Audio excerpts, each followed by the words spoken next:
Она што е договорено и нема веќе за што да преговараме. Со оваа порака дојде председателот на Европскиот совет Антонио Кошта, одговарајќи на прашањето дали Европската унија ќе понуди некакви гаранции за македонската влада за продолжување на преговорите со Брисел. Во однос на преговарачката рамка, време е земјава да испорача, додаде Кошта, што значи дека без уставни измени нема да почне отварањето на поглавијата.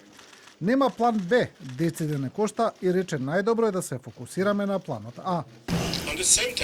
Истовремено треба да се надмине овој процес на пристапување, а за тоа неопходно е да се спроведат одредени реформи, но исто така и да се испорача она што беше договорено во 2022 година. И да, знам колку е тоа тешко.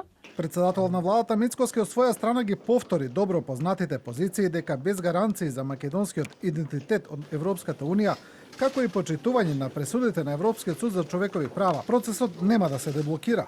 Премиерот не одговори директно дали владата го сменила ставот за одложено дејство на уставните измени и кажа дека евроинтеграцијскиот пат ќе продолжи со засилено темпо во наредниот период. Мицкоски вели подготвена за средба со бугарската страна во секое време.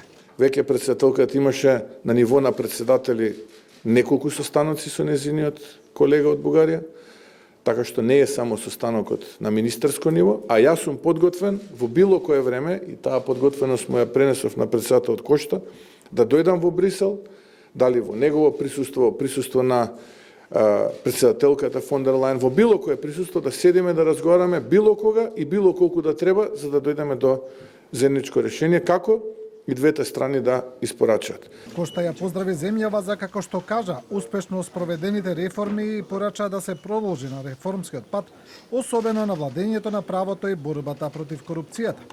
Европската унија ќе помага цело време во текот на процесот и на инвестицијски план, особено поврзано со коридорите 8 и 10, кажа Кошта.